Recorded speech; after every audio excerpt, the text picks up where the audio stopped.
Hi, Ben from Benz Softwash here, and today I want to give a little demonstration on the power of OxyCleanse, and we're going to use it to clean off these rust marks from this painted surface. We cleaned this painted render using lightning cleanse, and all we're left with is these orange streaks. So what we're going to do is use OxyCleanse to clean them off.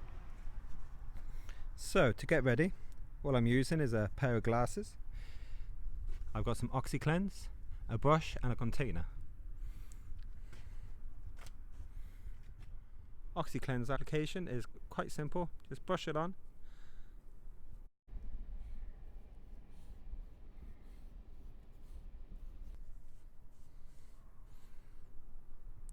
And leave it to do its work.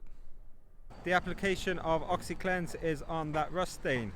We're going to come back in 2 or 3 hours and just check that it's still moist.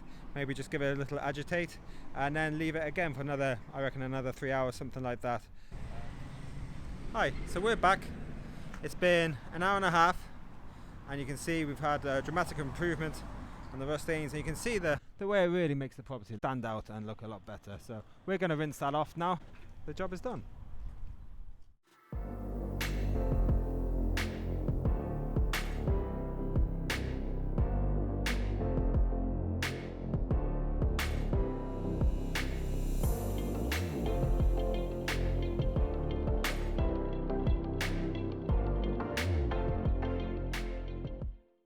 If you like these videos, please like and subscribe to our channel and turn on the notifications, and you'll get to know whenever we have one of these videos out. Cheers, thanks for watching.